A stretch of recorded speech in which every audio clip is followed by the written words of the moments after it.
जय हिंद दोस्तों, आप सभी का स्वागत है एक बार फिर से आपके अपने YouTube चैनल यूनिक ज्ञान में। आज हम MA fourth semester political science paper first का यूनिट 5 जो कि लास्ट यूनिट है, आपका course title political thinkers of modern India है पेपर फर्स्ट का। इसके मोस्ट इम्पॉर्टेंट एमसीक्यू देखेंगे।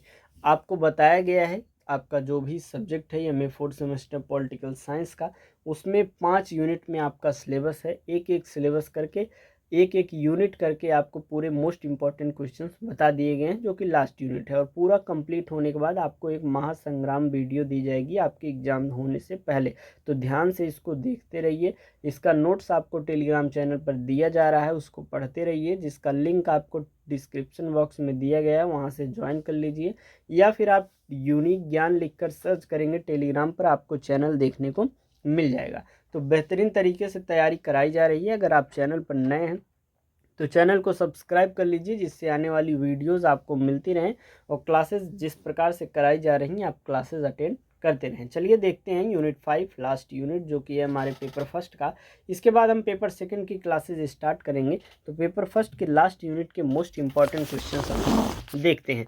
सबसे पहला हमारा क्वेश्चन है, नव मानवतावाद की अवधारणा का प्रतिपादन किसने किया हुआ था?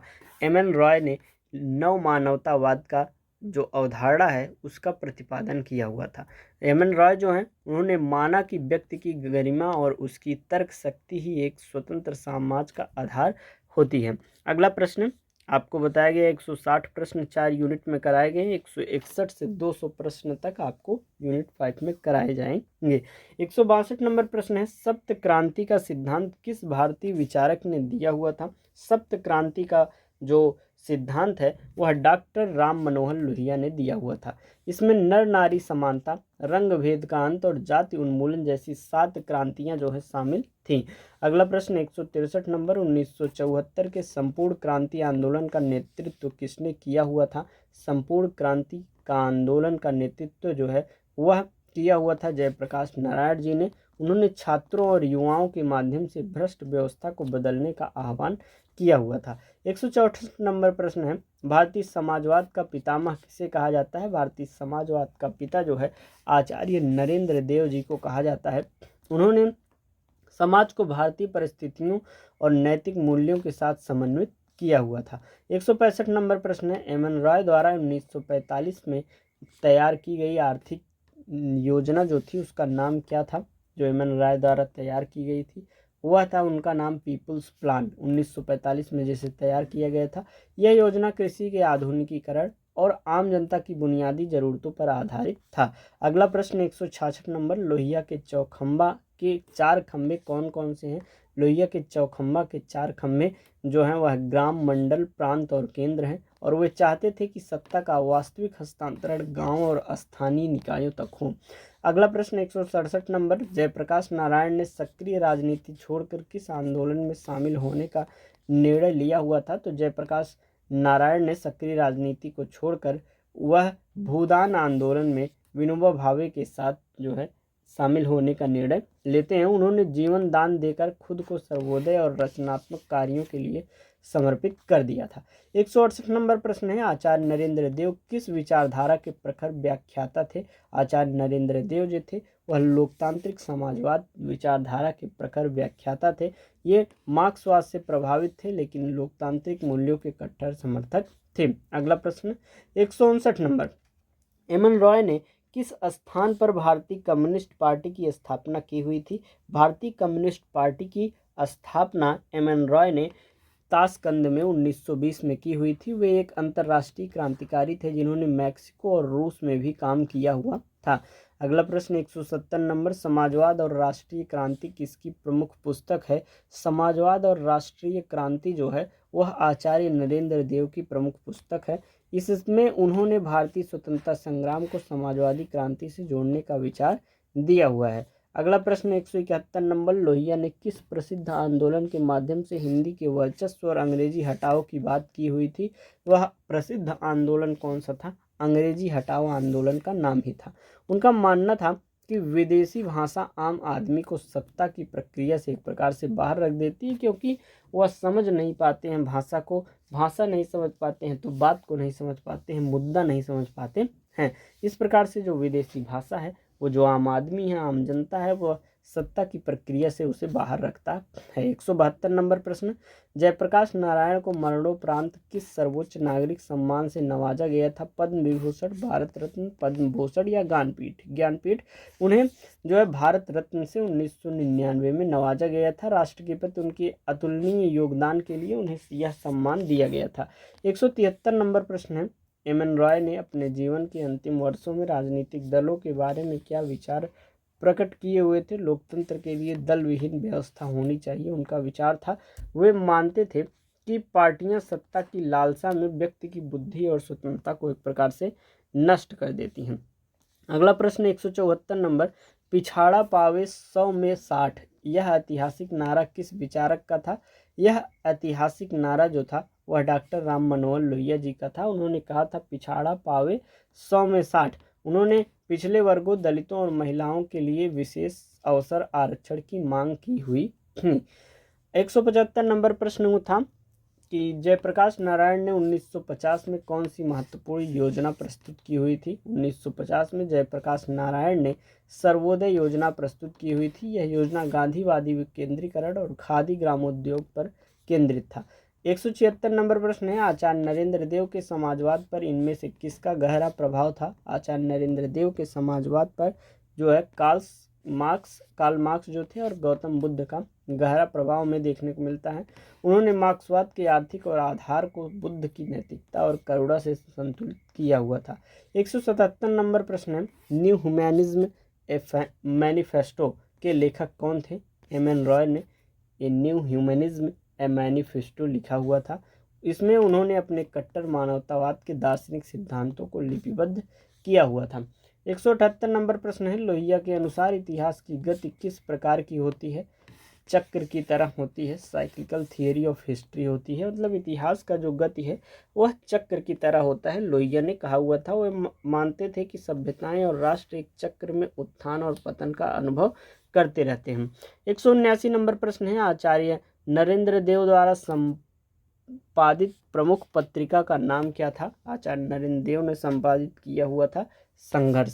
संघर्ष समाजवादी विचारों और मजदूर किसान आंदोलनों का मुख्य पत्र एक प्रकार से था। 180 नंबर प्रश्न, जयशंकर नारायण ने आजाद दास्ता का गठन किस आंदोलन के दौरान किया था? असहयोग आंदोलन, सविनय अवज्ञा आंदोलन, भारत छोड़ो आंदोलन या चंपारण आंदोलन? तो भारत छोड़ो आंदोलन के समय इन्होंने किया हुआ था। उन्होंने नेपाल के जंगलों में छिपकर ब्रिटिश शासन के विरुद्ध छापामार दस्ता बनाया हुआ था। 181 नंबर प्रश्न है, लोहिया के चौखंबा राज्य में कलेक्टर या नौकरशाही के पद के बारे में क्या विचार था? कलेक्टर जैसे पदों को समाप्त कर देना चाहिए क्योंकि ये केंद्रीकरण के प्रतीक हैं, उनका यह विचार था। वे जिला प्रशासन की शक्तियों को सीधे जनता को देने के लिए पक्षधर थे, अर्थात ग्राम पंचायतों को।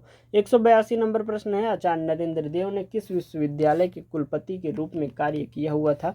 लखनऊ विश्वविद्यालय, बनारस हिंदू विश्वविद्यालय, काशी विद्यापीठ, सभी में उन्होंने कुलपति के रूप में कार्य किया हुआ था।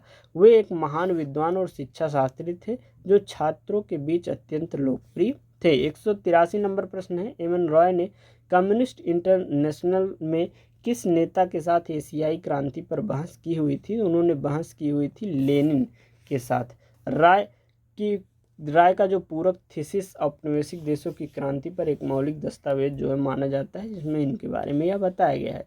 184 नंबर प्रश्न है, लोहिया द्वारा चलाया गया दाम बांधो कंट्रोल द प्राइसेस आंदोलन का लक्ष्य क्या था? उनका मेन लक्ष्य था जीवन रक्षक वस्तुओं की कीमतें आय के अनुपात में तय करना चाहिए, अर्थात जिस प्रकार की आय हो उसी प्रकार के वस्तुओं के नियम होने चाहिए। वे चाहते थे कि आवश्यक वस्तुओं की कीमतें लागत के 1.5 गुना से अधिक न हो। अगला प्रश्न है 185 नंबर, जयप्रकाश नारायण के अनुसार संपूर्ण क्रांति में कितने प्रकार की क्रांतियाँ शामिल थी? जो उनकी संपूर्ण क्रांति थी उसमें कितने प्रकार की क्रांतियाँ शामिल थी? तो कुल मिलाकर 7, राजनीतिक, आर्थिक, सामाजिक, सांस्कृतिक, बौद्धिक, शैक्षणिक, आध्यात्मिक, कुल मिलाकर 7 प्रकार की क्रांतियाँ उनकी संपूर्ण क्रांति में सम्मिलित थी। उनका लक्ष्य केवल सरकार बदलना नहीं बल्कि पूरे समाज का रूपांतरण करना था। 186 नंबर प्रश्न, स्वतंत्रता, समता और लोकहित ही समाजवादी नैतिक के मूल हैं। यह कथन किसका है? यह कथन आचार्य नरेंद्र देव जी का है। प्रजा सोशलिस्ट पार्टी के गया थीसिस में इन्होंने लिखा हुआ था। उन्होंने समाजवाद को एक मानवीय और नैतिक आधार प्रदान किया हुआ था। 187 नंबर प्रश्न है, इकोनॉमिक्स ऑफ ऑस्टेरिटी क्या या सादगी का अर्थशास्त्र किसका विचार था? यह विचार डॉक्टर राम मनोहर लोहिया का था। ये जो है विलासिता और फिजूल खर्ची के सख्त खिलाफ थे और छोटी मशीनों के समर्थक थे। अगला प्रश्न 188 नंबर, जयप्रकाश नारायण को किस वर्ष मैग्सेसे पुरस्कार से सम्मानित किया गया?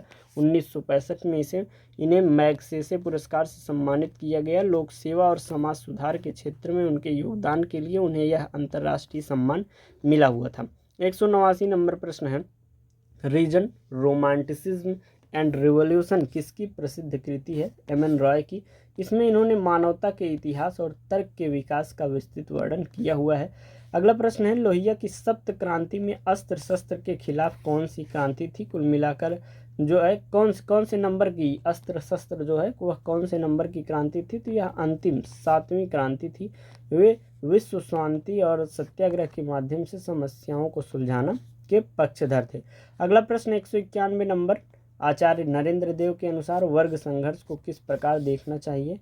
निर्माण और शोषितों की मुक्ति के माध्यम के रूप में इसे देखना चाहिए। वे मानते थे कि शोषित वर्ग जब तक संगठित नहीं होगा समानता जो है वह नहीं आएगी। अगला प्रश्न 192 नंबर, एम.एन. रॉय ने मेडिकल डेमोक्रेटिक पार्टी की स्थापना किस वर्ष की हुई थी? रेडिकल है ये। रेडिकल डेमोक्रेटिक पार्टी की स्थापना कब की हुई थी? 1940 में। द्वितीय विश्व युद्ध के दौरान कांग्रेस से अलग होकर उन्होंने इस पार्टी का गठन किया हुआ था एम.एन. रॉय जी ने। 193 नंबर प्रश्न है, लोहिया ने विश्व सरकार की कल्पना क्यों की हुई थी? उन्होंने जो है रंग भेद और युद्धों को मिटाकर वैश्विक नागरिकता स्थापित करने के लिए यह कल्पना की हुई थी। वे एक ऐसी दुनिया चाहते थे जहां किसी को पासपोर्ट या वीज़ा की ज़रूरत ना हो। 194 नंबर प्रश्न है, सिंहासन खाली करो कि जनता आती है। यह पंक्तियां जेपी आंदोलन के दौरान किस कवि की लोकप्रिय हुई थी? रामधारी सिंह दिनकर जी की।